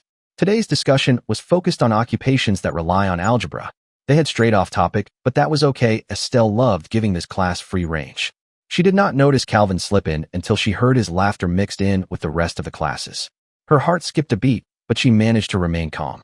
When the class ended, she thanked him for joining them and introduced him to the few students that missed meeting him the night before. She watched him interact with them. He seemed to connect pretty well. She made a mental note to actually check with some of Friday's classes and see what they thought of him. Since the thought occurred to her, she rifled through her desk to find and actually read his resume. He was a recent master's program graduate. Like her own background, bachelor's in mathematics, master of education both from her alma mater, GWU. That alone was impressive. The fact that he had graduated cum laude both times was exceptional. She tried to recall him as a student. Intensely focused when he had a goal, disengaged when he didn't. Outside of class, he had been confident, composed, and driven. She brought her attention back to the resume. 1 year at a Montessori school, something she'd have to ask him about, and 5 years at a private high school. At the very least, he was more than qualified for the position. That was a relief. Dan was thorough with background checks, and Calvin wouldn't be here if the resume hadn't been solid. Ms. Bogout. She realized he had called her name twice and looked up. I'm sorry, Mr. Williams. Lost in thought. He looked concerned. She gave a quick, reassuring smile. I'm fine. Really. We were wondering how long we could use this room. She checked the wall clock. AP Geometry doesn't meet for another 45 minutes or so. What were you planning? A math fair. Estelle blinked. A what? Well, not today. Zahir piped up for Spring Fest. Then they all jumped in, and Estelle could not make heads or tails of it all. She laughed and waved them silent. Okay, do it. Who's going to write the proposal? I will. Zahir's hand popped up with Massey's right behind it. All right. Zahir and Massey are co-team captains. Do you want me as faculty advisor? There were several automatic agreements, but she knew the real answer. Or do you think Mr. Williams should handle this one? Massey was first. This time, well, he did help come up with the idea. Okay with me, Calvin beamed. All right then, it's yours. Estelle stood and stretched. You all have 30 minutes today, then you have to find your own facilities. I'm going for coffee. She took her time to the teacher's lounge and back. The students had left and Calvin was sitting on the desk making notations on a hastily drawn map. You're an evil woman, he said as she sat near him in one of the student desks. I'll be tied up with this for weeks. Who do I call for facilities? Joe Wilson or Greta, depending on what you need. He looked up, grinning. I need to have my head examined. That would be Steve in the health office. Cute. He leaned toward her then stopped, cleared his throat, and pulled away. How's your head? Sore but mending. Take the braid out. I like it braided, less of a mess. Neither spoke for a while. Calvin scrawled notes. Estelle sipped coffee. She wondered if she should say something, then wondered what he wanted to hear. Instead, she watched him. He was beautiful. His hair was unclipped, and it kept covering his face. He would move it unconsciously and reveal that statuesque profile and, occasionally, those piercing eyes that had not changed a bit over time. She finished the coffee and took a breath. She could ask about dinner since she did not give him a moment to comment last night. Is Paulette okay? Fine, he said without looking up. It was irrational, she knew. This sudden fear that it was too late and he was no longer interested in her. At least, this was normal relationship stress and not yesterday's panic. Still, she wanted reassurance. Silly. Would you like to join the next class? She tried. They'll be here in a few minutes. Whatever you'd like. He flipped the page and kept writing. What do you want to do? He paused but still did not look up. What I want to do, he stressed want in a way that made a warm rush flow through her. We don't have time for, and would be inappropriate in the classroom. So please allow me to work on this in peace. He flipped another page. How much of a budget does this thing get? She squelched the desire to ask what he meant by that since she could hear the students coming down the hall. Instead, she stood and began pulling her books and notes for the next class. The budget is usually pretty generous, but, of course, it's defrayed somewhat by the income. The estimate will be in the proposal that Zahir and Massey write up. He did look up then. Income? These are revenue projects? I'll give you the full rundown later. Over dinner. But, yes, it's a kind of community day. A couple of local elementary schools come out, and the AP classes have to entertain them. She greeted a pair of arriving students. It's become quite popular over the last few years. Ye gods, he moaned, shaking his head. Shortly, the class started, and this group quickly drifted off the topic of occupations and onto what their Spring Fest project would be. Estelle shook her head when Calvin enthusiastically suggested an idea. and the group began drafting the proposal in class with Calvin already listed as the faculty advisor. Estelle enjoyed her opportunity to watch him and grin. He worked well with the students, guiding them instead of telling them what to do. And he loved every minute. It was in his face and his body language. At one point, he saw her and grinned back. "You could help, you know," he teased. "Oh no," she put up a mock defense. "I wouldn't dream of interfering. You all wouldn't mind if I grade some tests while you work with Mr. Williams?" They did not. Estelle actually giggled as she reached into her desk, his desk, as of Monday, for Wednesday's poor forgotten tests. When she looked up again, he was leaning toward her, still grinning. He was close enough to kiss. It was hard to resist. "Was that a giggle, Ms. Bogout?" "I don't giggle, Mr. Williams." "You should." They both froze for a moment, warring with the attraction. The taunting "oh" of the students broke the moment, and Estelle blushed as she gathered the papers into her arms. "All right, you all." She tried to sound severe, which doesn't work well when you can't stop smiling. "You have work to do. I expect to see progress when I return." There was some progress when she returned an hour later, a nearly complete proposal. Estelle nodded approval. This time, the students left with due speed as the lunch bell rang. She and Calvin stood on opposite sides of the desk. Looking at him, she had the strange feeling that he was the elder, more experienced man with whom she was too young to be involved. "So," he said softly. "So." She felt herself blushing again and looked away. "So, this is your desk now. These are your graded tests. I don't have much personal stuff here. We don't have to do dinner." He caught her off guard. "What?" "Tonight. Yasmin said you need time." "I can wait." He took a deep breath. "If you don't want to go, it's okay." He seemed somehow subdued. "No, it's okay." She thought about it and realized that it really was. "I want to go." "One more thing." He seemed reluctant to tell her, "and I hope you understand why what I've done, why I do it, I mean." "Do what?" "Well, okay." His stare pierced her. "I don't want you to misunderstand me. I want you to be very clear on my intent, but I also need to be clear about yours. I plan to have a lovely evening with you. I know we will. We'll have dinner, and I want to take you dancing. But after that, I want to make love to you." The statement arrested her. She had not expected such a frank admission. She was not sure how to respond, but he went on before she had to. "I made a reservation at the hotel where the club is. It's in your name. You don't have to say yes or no to me directly. When you're ready to go home, I bring you home. If you want to be with me, to sleep with me, all you have to do is get the key." "Wait." She could feel her ire rising as she digested this information. "You got us a room? You decide if there's a room or not. If you don't want one, you go home. End story." He paused. "See, I had this problem once with a woman who was reluctant to give me a clear yes or no. She caused me and some other guys a great deal of trouble. So, I started doing this. I tell my dates up front what I want and let them decide over dinner how far things are going to go. With you holding the idea over her head all night. I assure you, I won't mention it again." "Oh, come on." Estelle snapped. "How is this my decision? No pressure? You have a vested interest in my saying yes. Of course you're going to force." "Not force." The word made him flinch. "Never force. Yes, I want you to say yes, and I'm not going to pretend I don't care. I want to sweep you off your feet. But I'd rather pay for a room and have you say no before anything happens than have you regret it later." That's what happened once. She acted playful beforehand, but afterward, she cried in the car. His gaze dropped, jaw clenched tight. When he looked up again, the emotion in his face was unmistakable. She said later it was fine, but it wasn't fine for me. I never want to feel that way again. That night brought me closer to the edge than I've ever been. Estelle let her concerns go and walked around the desk to hold him. At first he resisted, but she held on tighter, refusing to let go. Eventually, he gave in, and they stayed like that, quiet, still for a long moment. "Estelle," he whispered, "I can't hurt you. I can't lose you again. I don't think I'd survive it." "Trevor," she began, but he stopped her with a kiss. She didn't resist. She gave in to the moment, letting the tension melt away. She relished the calm of his touch and the quiet intensity between them. But he pulled back with a sigh, something torn in his expression. "I need to go." "No, wait," she said, reaching for him. She hadn't realized she'd leaned back on the desk, completely caught in the moment. He gently took her hands and kissed them. "Not here," he murmured, kissing her lips once more. "Not like this. And if I don't go now, I won't want to stop." She nodded, knowing he was right. Her eyes fluttered shut, and she pulled her hands away. Go was all she could manage. The weight of the moment left her breathless. She couldn't remember ever needing someone this much. Not even her first love. Then it hit her, like a shiver, unwelcome and cold. Gary, back in college. He had been her first love, and, she realized, her last. She was not sure whether to laugh or cry. The longer she thought about it, the sillier it seemed. She had not been dateless. Yasmin had seen to that. But she never did more than dance. Masturbation. Her outlet of choice had been masturbation. She could not help it. She had to laugh aloud. She was still laughing when her handset chirped. Calvin called her name. Yes. She tried to settle down, but the laughter kept bubbling over.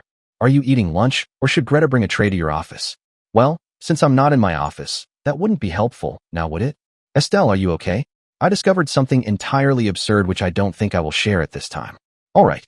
There was silence for a moment. She imagined Calvin and Greta trying to decipher that statement.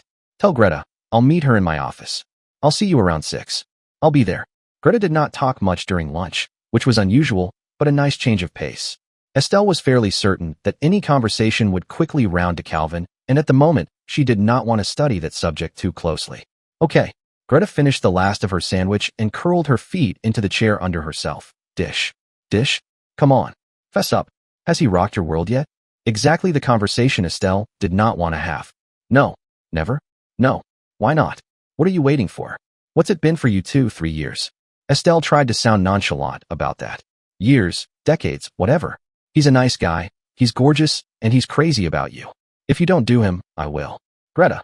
Hey, you may be all virtuous, but I'm not. And if I were you, well, we wouldn't be having lunch right now, let's just say. Estelle threw a napkin at her. Hands off. I don't know if I'm ready yet, but I'm not open to claim jumpers. I know, second dibs. Greta flung her blonde hair round in an exaggerated manner. Just let me know when it's my turn at bat. Then she turned serious. Estelle, the truth is, I tried the first night. Really tried. He's really in love with you. I got exactly 1 kiss.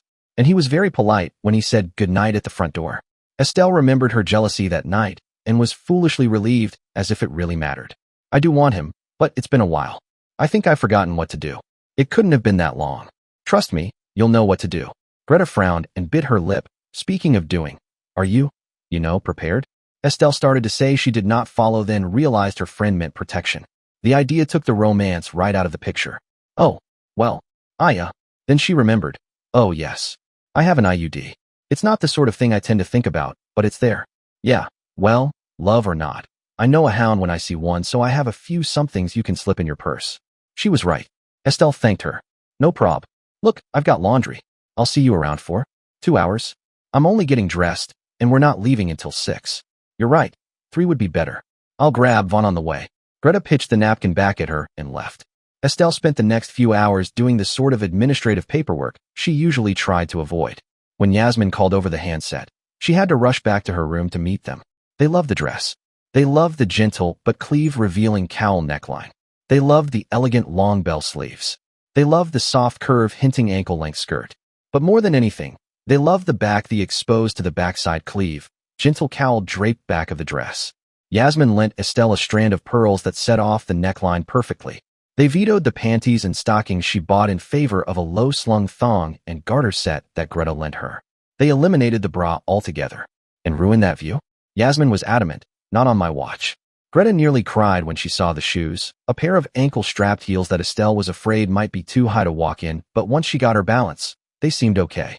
The easy decision, of course, was her hair. She wore it loose over her shoulders with only a small pair of clips to keep it from falling into her food all night. They argued over her coat. It's still cold. Estelle insisted. It's a little brisk. Greta took the cover up out of her grasp. And besides, you'll be inside most of the evening, Yasmin added. You'll be fine. The discussion ended when the doorbell rang, and Estelle could have sworn they all turned 14. Yasmin and Greta actually squealed, and Estelle was not much better with her panicked. Oh my God. How do I look? Greta finally answered the buzzer. Yes? It's Calvin. The distorted voice responded. Tell her I'm ready when she is. Okay. They primped the last details, even though Estelle knew no fussing would make a difference. Calvin would not know and likely would not care about all these last-second efforts. Okay, stop. She waved their hands away. I'm ready. I think. She took another glance at the mirror. Do I need more lipstick? Yasmin touched up her lips, then dropped the gloss in Estelle's purse. Estelle let out an overwrought gasp. This is ridiculous. Then hugged them both. I love you guys. The trio went down together and peered cautiously out the window.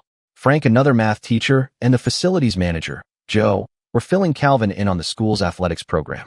Estelle swore under her breath. She was nervous enough without parading like this in front of witnesses. Well, Greta finally said, go on. I need my coat. Estelle's nerves gave out completely, but Yasmin got a grip on her shoulder. You look great. Get out there. They opened the door and virtually shoved her out. She turned around to go back in, but Greta locked the door. Estelle banged on it once, then regretted the action immediately when she saw the reflection of all three men turn to look at her. No one said anything. She struggled for a moment to compose herself. Yasmin and Greta seemed to enjoy the whole thing from the safety of the lobby. She turned to face Calvin and carefully walked down the short flight of stairs. Frank recovered first. Estelle? He exclaimed, "Hot damn, Estelle? You wow." Joe let out an appreciative whistle. He mimicked Morris Day. "Jerome, I'm gonna need a drink." Frank shook his head. "Oh Lord, I know that's right." Estelle realized that she did not care what either of them said. Calvin had not said a word yet. He also had not taken his eyes off her. "Sorry to keep you waiting." Her voice was a little shaky. "Yeah," was all he could muster. It broke the spell. She smiled. "Your grammar is terrible." "Yeah, I'm sorry," or "Yeah, you've been waiting?" Like the first time. It took a second for him to process the question, then he laughed and ducked his head. It was, to use his own word, fetching.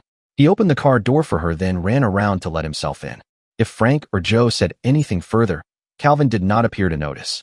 She had to remind him about the road twice, just getting off campus. After that, he kept his eyes on the window in front of him instead of on her. "That's, quite a dress," he said after a while. "It's wow. You've aged well." She let the faux pas go by to see what he would say next. He looked suitably embarrassed. "I mean, you look great for a shit." He stole a glance at her. "How do I say this without sounding like a jackass? You could try 'You look lovely tonight.' That's pretty safe. You look lovely tonight." He was grinning. "Thank you." She was far more pleased by his reaction than she expected to be. "So do you." Which was true. He must own a fleet of well-cut suits. Somehow, the color of his shirt and tie brought out just how rich the brown of his eyes were. They rode in silence. After a little while, he asked if she wanted the heat adjusted. Then they flipped through the radio dial looking for a good station.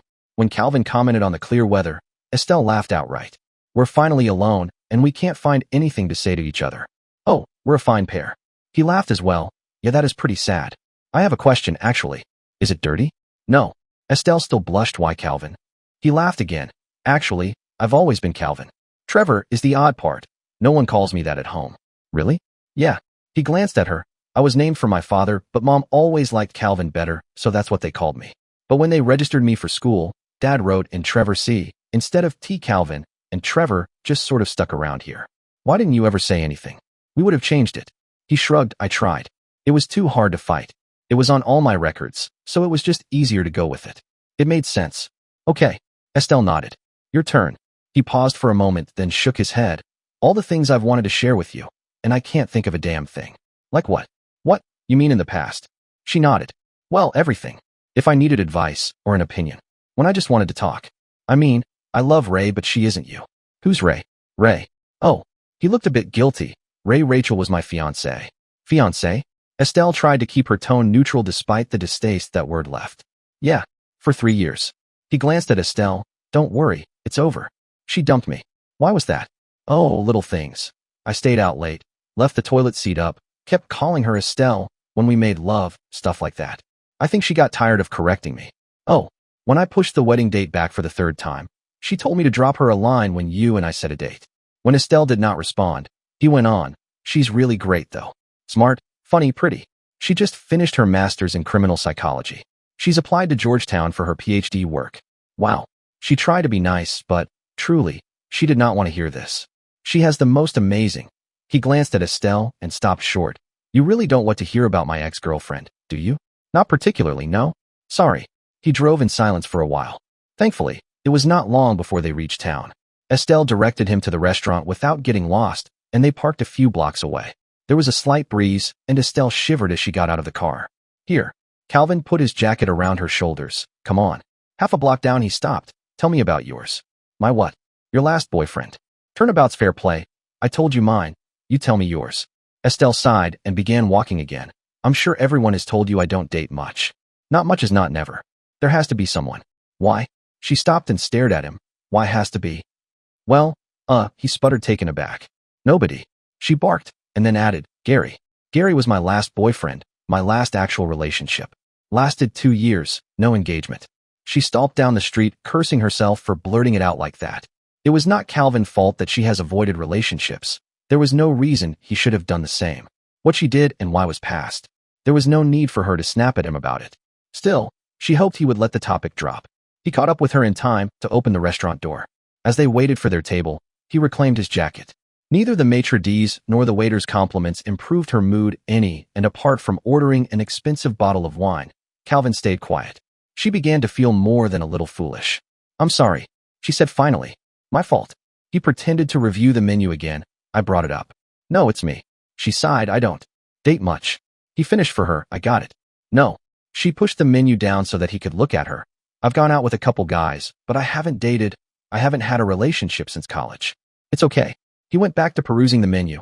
"You don't have to explain to me." The waiter came with the wine and took their dinner orders. Estelle waited for Calvin to say something more. Then two things dawned on her.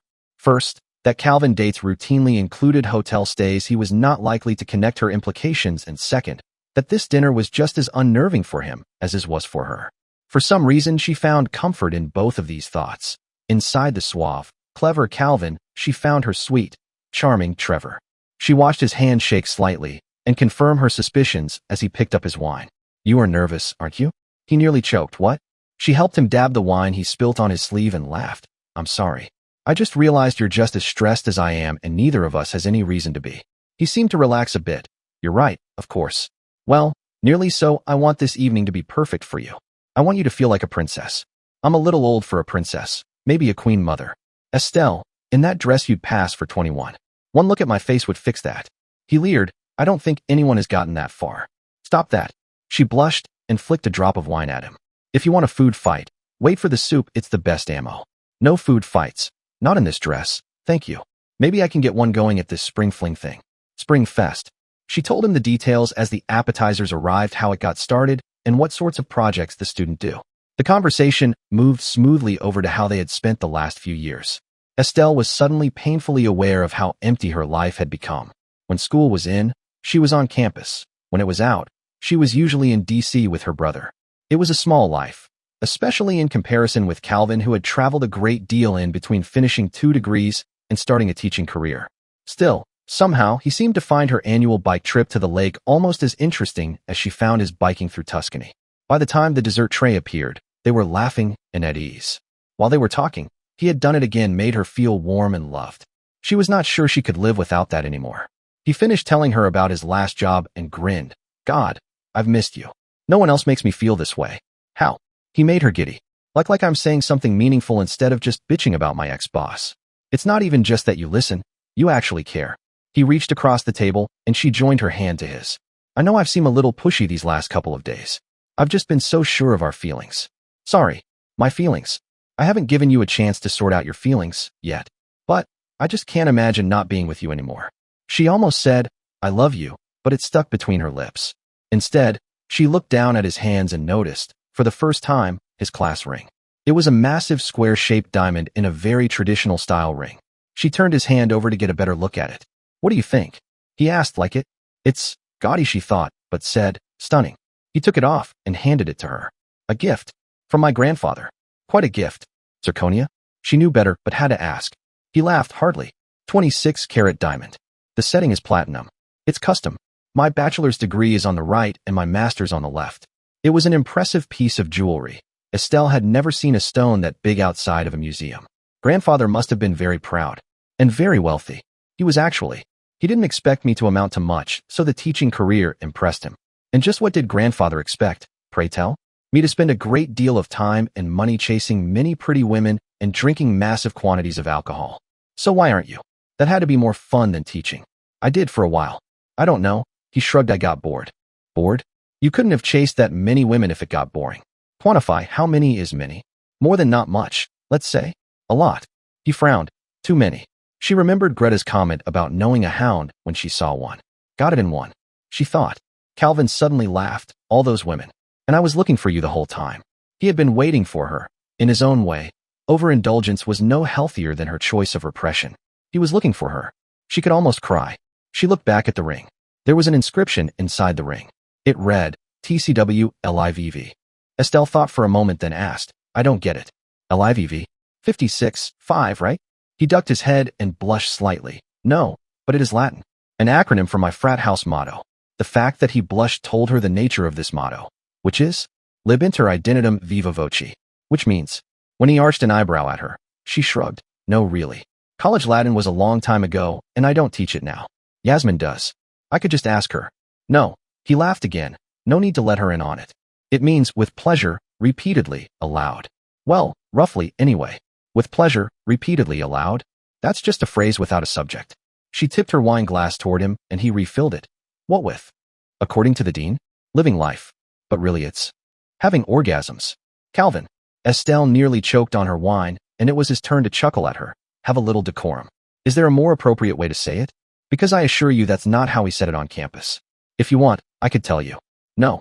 She stopped him. We're in a restaurant, for God's sake. She handed the ring back. He slipped it on, then reclaimed her hand. I've said worse in restaurants. Hell, I've done worse. And that dress definitely gives a man some very tempting ideas, Libenter. Trevor.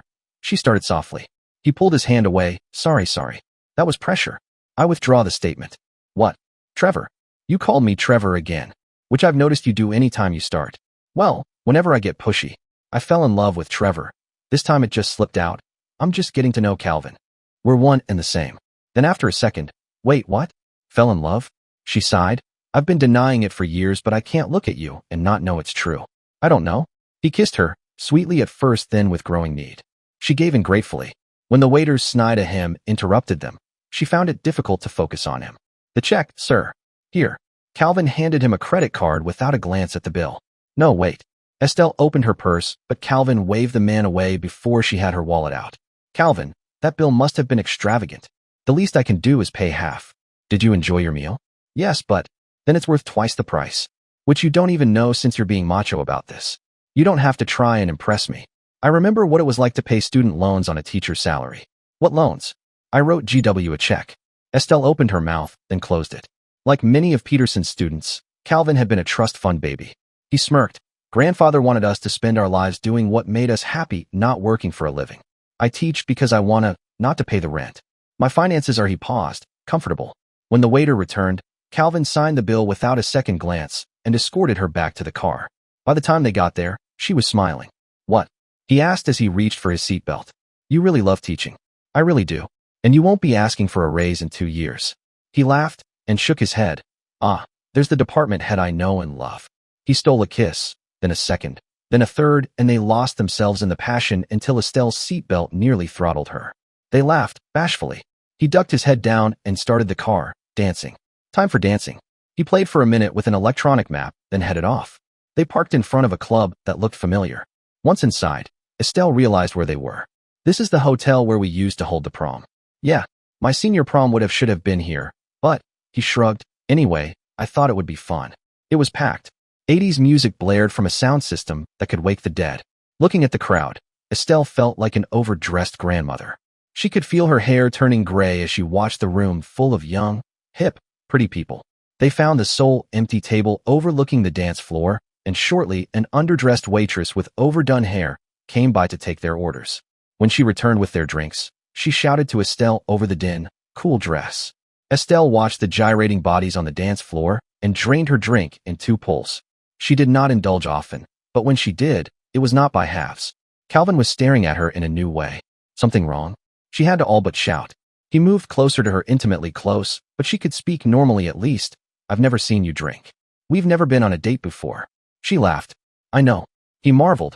It's just, you downed a double scotch, neat like most people drink water. I don't know anybody who does that. Oh, I surprised you, eh? Estelle grinned. Actually, I'm the family lightweight. My brother drinks me under the table every time. My grandmother can drink most people blind. Good to know. He grinned back and ordered a second round. He had to coax, but eventually he teased her onto the dance floor. At first, she felt silly, but dancing with Calvin was infectious, and soon she was moving like she had not in years. She remembered a few steps from back in the day, and when Calvin excused himself for a moment, Estelle found herself with 2 new dance partners. For once, she just enjoyed it. When the music changed to a slow song, she thanked them and returned to the table. Calvin intercepted her and pulled her into his arms. She could feel his heart racing, feel his erection against her, rubbing against her as they swayed to the music. She could feel every inch of him, it seemed, could practically calculate how far he was from being inside her. It was maddening. He was not touching her in sensitive places, and yet his touch was inflaming. It was her heart she felt racing, her blood making the room hot. She put her head on his shoulder and sighed. The scent of him was the last straw. She felt like this was the first time. Like so long ago was a practice run tonight. With Calvin would be real. Tonight. She was suddenly very glad they were near a hotel, where he had already reserved a room. She nearly groaned aloud. She knew whatever the past, whatever the future, she wanted him tonight.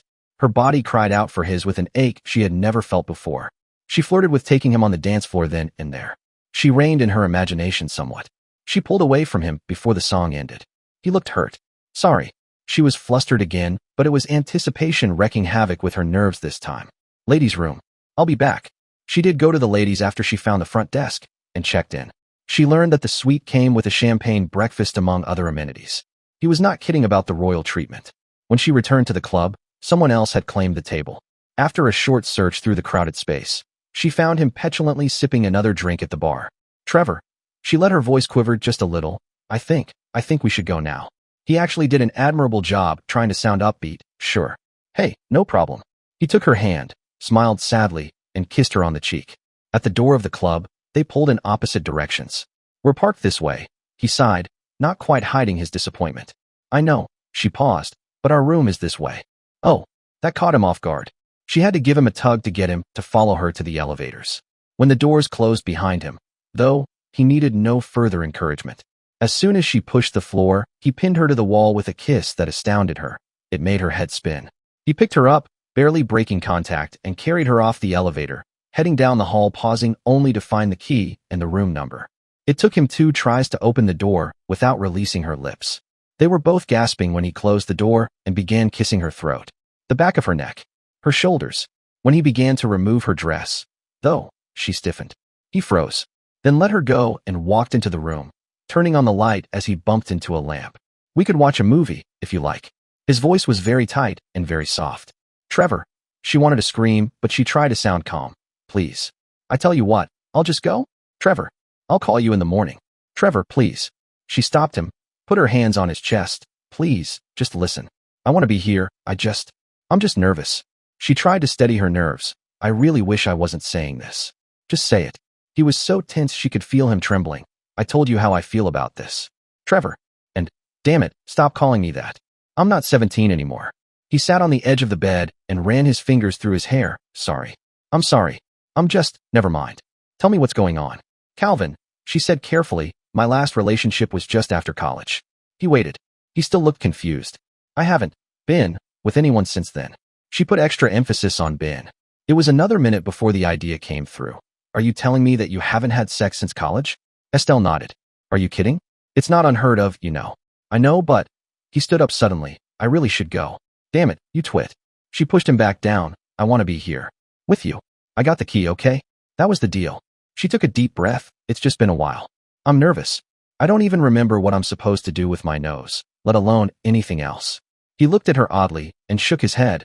Ms. Bogaud's a virgin. I'm not a virgin. She relented. Well, almost. Are you sure about this? I don't want you to hate me in the morning. She laughed softly. Which this being nervous or being with you? She leaned in and gave him a quick, reassuring peck on the cheek. Never mind. I'm sure about both. Just be patient with me, okay? You don't have to follow any script, he said, pulling her into a comforting embrace. I just want you to feel comfortable. That's all that matters. Calvin. She touched his face gently, trying to convey her nervous energy mixed with trust. Can we just not overthink this? He understood. His hand moved gently along her back, offering quiet reassurance. He rested his forehead against hers, letting the silence say what words couldn't. She closed her eyes, letting herself be present in the moment. The tension in her shoulders began to ease. His fingers brushed her hair back, a soothing gesture that helped ground her. She exhaled slowly, the emotional weight of everything loosening just a bit. Then he paused. I can see now, he said thoughtfully, why Ray always seemed so annoyed. Estelle blinked, momentarily thrown by the shift. Frustration crept in, her emotions had been right on the edge. What, Calvin? What is it now? He raised an eyebrow. You didn't notice it? Huh, I guess not. She stepped forward, instinctively reaching out to hug him again, but he gently stopped her, his hands steady and calm, keeping a bit of distance. Please, Trevor, don't do this. Again, he scolded playfully, wagging his finger like a teacher to a mischievous student. I really have to put a stop to that. A stop to what, damn it? You keep calling me Trevor. That's how I know you. Knew me. When I was a kid. I need to know you're here with me, now, not stuck with who I was then.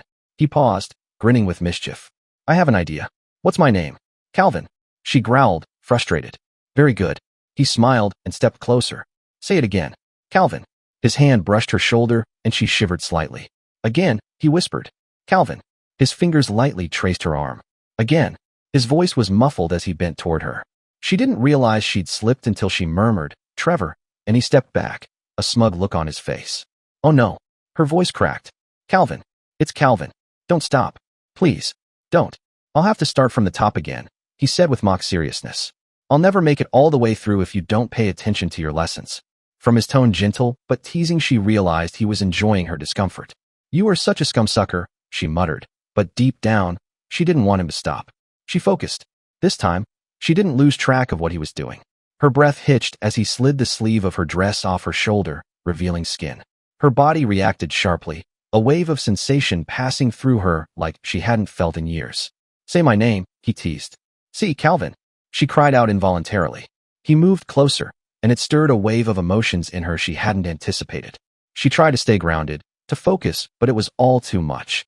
Her thoughts became muddled, lost in the weight of the moment. What's my name? He asked again. Trevor, she said, more composed this time, a small grin flickering across her face. He didn't return the smile. Instead, he stepped forward and gently helped her out of her coat, letting it slide to the floor. No more distractions, he said quietly. He lifted her and carried her to the bed with deliberate care. There, he paused, brushing a light kiss across her forehead and cheek, his movements measured and calm. He knelt to remove her shoes, placing them to the side with quiet precision. She, in turn, tried to unbutton his collar, wanting to show she was present too. But just as he touched her arm, something snapped inside her. She inhaled sharply and sat bolt upright. Without a word, she stumbled toward the bathroom, nearly losing her balance. He called after her, confused, but she didn't respond. She hated how this kept happening. She tried to suppress it, tried to pretend it wasn't there, but it always resurfaced. She washed her face, wrapped herself in a towel, and stepped back into the room. Calvin was lying on the bed, arms behind his head, his expression somewhere between worried and frustrated. She sat beside him in silence. Are you going to explain that? He asked, his voice tight. She considered for a long moment, then gave a faint, non-committal smile. No. He blinked. No, she repeated, settling down beside him. He sighed, clearly debating how far to push it. But after a moment, he softened. Estelle? If you want to rest now, we can, he said, brushing her arm gently. Or we can keep going. She smiled at him. You're probably drained after all that. He kissed the tip of her nose, a gesture so odd it made her laugh. Your college guy was a real idiot, wasn't he? No. Actually, he was a nice guy. No, he was a total idiot. I know because I'm not tired. And if you think I should be, then someone's been lying to you. I'm not even halfway done showing you what you've been missing.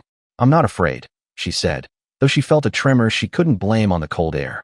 Then why'd you run? I just had to go? She looked away. That's all. Really? Really? He nodded slowly. All right then. He stood and began smoothing out the linens. Sit up. What are you doing? You'll see. He pulled back the blanket to reveal smooth satin sheets, clearly not standard issue. He must have requested them specially. It was luxurious and a bit ridiculous, but also incredibly comforting. He tucked pillows behind her and adjusted the covers around her feet. Comfy? Yes, but what's this about? I'm making sure you're comfortable. I got that, she said with a chuckle, but why? He grinned. The better to care for you with, my dear. And whatever came next, she could only sigh and let herself sink into the moment, for once trusting that it was okay not to be in control.